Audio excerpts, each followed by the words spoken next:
A great sage once said that the truth is a beautiful and terrible thing, and should therefore be treated with great caution. Now that sage was not Rabbi Akiva or Rabbi Yochanan, not even the great Rabbi Hillel. No, that sage was in fact the great wizard Albus Dumbledore, who spoke these words to Harry Potter at the end of the Sorcerer's Stone. The truth should be treated with great caution. And for all those who are just in the family service, if you'd like, we can maybe read a little Harry Potter in Hebrew on Tashlich on Saturday if you can join us.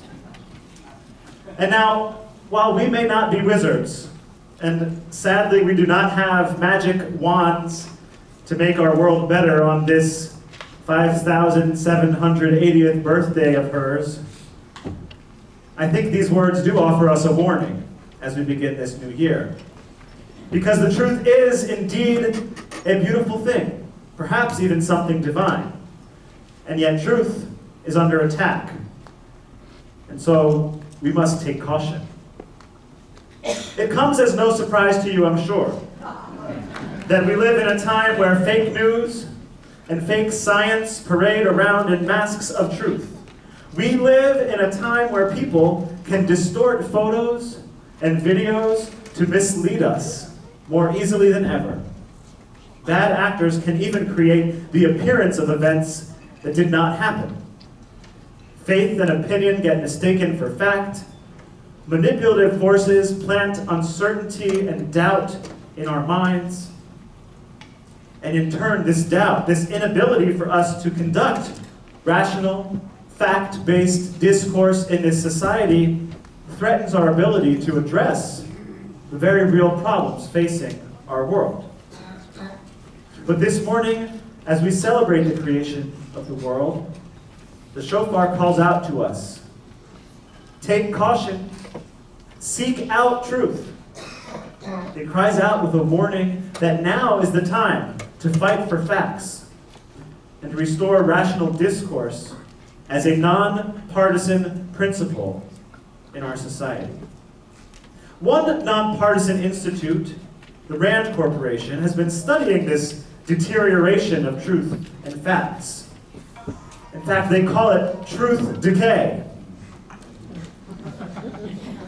And you can't go to the dentist for this one. They define it as the diminishing role of facts and analysis in American public life. And valiantly, Rand is committed to fighting this disease through research and analysis of its causes and impacts. The causes include cognitive bias, our predisposition to believing ideas and stories that we like, regardless of their truthfulness, along with the rise of social media as a primary source of news and the increasing levels of social and political polarization in our society. And in part, truth can be vulnerable to this kind of decay because, well, you know, us human beings are not perfect judges of truth. Our senses can be deceived. Our perceptions and understandings of the truth are often incomplete. Our minds can be manipulated by others, even by ourselves. And scientifically, we learn that this relates to the fact that our brains must constantly interpret so much data, from our basic sensory perceptions to all the signals that help us keep our physical and emotional bodies safe, to judging the truthfulness, the veracity of news stories and sources. At every given moment, there's a lot for us to process. We can't always get it right. But truth decay has also impacted us at a societal level. We may have noticed it in fewer and fewer stories you read that challenge your beliefs. In more and more time spent scrolling through a news feed that's actually full of clickbait, deception, misleading appearances. More and more time spent reinforcing that social bubble. I imagine there might be other ways you've noticed this in your own lives, and it impacts us, this truth decay, at a global level as well. For decades, scientists have produced evidence that human activity contributes to climate change and global warming. We read stories with increasing frequency about retreating Arctic ice, the acidification of our oceans. We see the devastation from extreme weather events, both abroad and here firsthand in the fires in Southern California, as fire season seems to get longer and drier and hotter every year. The fact of climate change, the truth of this reality, is as well established as any scientific truth can be.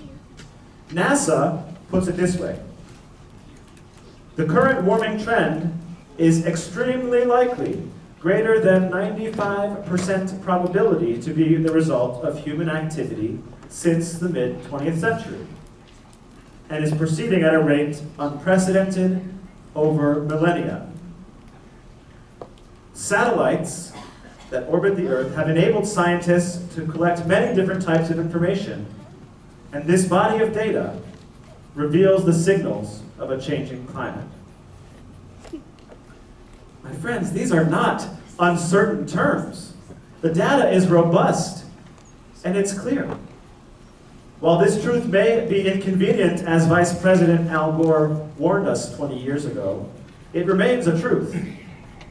And still we find large percentages of the general public, and even scarily of some scattered so-called experts, who deny the evidence, who are intent on rejecting truth. According to the California Governor's Office of Planning and Research, climate deniers, so to speak, they succeed in convincing people by, and I'm quoting now, spreading misinformation about the science and casting doubt on well-established findings and conclusions, with the goal to create confusion and uncertainty, thereby preventing meaningful action to remedy the problem. In other words, truth decay sows doubt. It calls facts into question, and it leads us to collective inaction, which, at least in this case of climate change, threatens life on this planet for us and for generations to come. We see another symptom of truth decay in the highest elected office in our land. Even setting aside the most recent developments in Washington, an August article in the Washington Post calculated that President Trump had made more than 12,000 false or misleading statements since taking office. That's more than a dozen every day, on a wide range of topics, from whether or not there's a border wall being built, to the state of our economy, even to the track of a hurricane by NASA meteorologists. And yes, this administration, as you might remember, has become known back in its first months for coining the phrase alternative facts. But to be clear, this strange relationship to the truth did not begin with Mr. Trump. And it is not exclusive to one side of the aisle or the other. In fact, we have nonpartisan organizations, such as PolitiFact, which has been around since 2007, since before President Obama was even elected, with the goal of fact-checking statements made by journalists and politicians alike on all sides of the political aisle, because we have been struggling with the truth for years. But we, each of us sitting here, have a role to play as well. We can't just leave it to nonpartisan organizations or the media. We must hear the shofar calling us to spiritual and communal action, because to fight the creeping of lies into the realm of facts, we need more than organizations committed to the cause. It's going to take each one of us working together, using our minds and our voices to hold ourselves and our society accountable to truth. Lucky for us, our Jewish tradition has quite a bit to say about truth. We are warned in the book of Exodus to stay far from falsehood, and our 10 commandments demand that we do not bear false witness. The prophet Jeremiah teaches us that God, the Eternal One, is truth. And our sacred poetry of the Psalms remind us that God's teaching, our Torah, is also truth. In fact, the Hebrew word for truth is emet. It's composed of letters that are the first, the middle, and the final letter in the Hebrew alphabet. Aleph, Mem, Taf. Emet. Say it with me. Emet. Emet. One way to understand this teaching, then, that it's composed of these first, middle, and last letters, is that there exists nothing, absolutely nothing, that does not fall subject to truth. We may have to seek it out, but our tradition does not mince words. There is such a thing as truth, and we are responsible for seeking it out and honoring it. Our medieval philosophers, such as Saadia Gaon and Moses Maimonides, among others, they understood our minds as the most incredible gift from our Creator. We have brains and senses that can perceive the world around us, that can test out hypotheses and refine our knowledge itself. These philosophers taught us that our ability to engage in science represents a gift from God. And in turn, we are capable of, and we are responsible for, the continuous unfolding of knowledge, of Torah, of truth. In one particular midrash, in one of these beautiful interpretations of Torah and the creation of human beings, we see truth itself personified as an angel, along with compassion, justice, and peace. These angels, you see, are making arguments before the Holy One about whether or not to create human beings.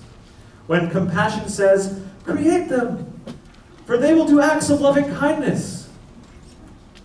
But the angel named Truth replies, "Do not create them. They will be full of lies." And that's when justice chimes in. And justice says, "Create them, for they can do acts of justice." But peace, the angel Shalom, says, "Do not create them. They'll just bring more strife." So what does God do in this tale? Well, according to the tradition, the Holy One took the angel Truth and threw them, threw Emet, all the way down to the ground, into the earth. Down here with us. And the story then is supposed to remind us, I believe, that truth does not live far away in heaven, but exists here within our grasp, right here on earth, ready to be found by persistent, patient human beings who can dig it up and bring it to light. Sometimes truth remains hidden. Our knowledge is limited. And yes, new information can and should change what we might have thought of previously as truth or fact. Just ask Galileo, whose commitment to truth in the 17th century eventually caused the whole world to recognize that the Earth is not, in fact, the center of our solar system. But those limitations to our knowledge, they should prompt us to keep digging, to keep pursuing truth as best as we can possibly know it. After all, we human beings, we're inheritors of our ancestor Eve, who ate from the fruit of the tree of knowledge and whose eyes opened with that knowledge and with wisdom. She bit from the fruit, she tasted its power, and today we must follow in her footsteps. We too have the capacity to pursue truth, to discern fact from fiction, and to build our world of compassion on a foundation of the truth. So how? How do we do that? How do we bring about a world where, as our psalmist says, that truth will grow from the ground? It starts by working together. We speak out when we hear lies, and we advocate for the place of truth and rational discourse. We build strength in our numbers. We question the world around us, and we use our rational faculties to test and observe and test again. We do not rely on my senses or on yours, which might be misled, but on scientific processes that help us make sense of our world. And this will take strength and courage. It requires that we have the strength to question ourselves and what we know to be true, to question our biases, to burst our bubbles of social media. And it requires that we have the courage to speak out when the facts are clear and the truth is being ignored or undermined. It requires us to cultivate both humility and hubris. Humility in the face of our limitations, and the wisdom to remember that perception and reality don't always quite align. And hubris to declare that there are such things as facts, that our climate is changing, that lies are lies and they don't belong in the public sphere from our politicians, and that we can hold ourselves and our leaders and our media accountable to truth. Upon hearing the news of a person's death, one traditional response in Judaism is to say the blessing Baruch Dayan Ha'emet. Blessed is the judge of truth. And I think we say these words in part as a recognition of the ultimate truth, that all life comes to an end. This season brings about that particular truth into stark perspective, especially in our liturgy. And of course, the blessing, Baruch Dayan Ha'emet, blessed is the judge of truth, typically refers to God, to the master of all truth. But in this era of truth decay, as we engage in the work of teshuvah, of returning to our truest selves, and aspiring to be like the Holy One, I think, in addition to speaking out and advocating for truth, that we must reclaim this blessing for one another. Blessed is the judge of truth. Blessed are each of you when you seek out and discern what is true. Blessed are each of us when we question our own assumptions and our own biases. Blessed are all who refuse to allow themselves and others to be manipulated by misinformation, doubt, and uncertainty into decisions that harm others and that damage our world. Blessed is the judge of truth. Blessed are you when you report those fake news stories in your social media feeds, when you call out your friends for posting that inflammatory clickbait article that was written 10 months ago, as if it were news.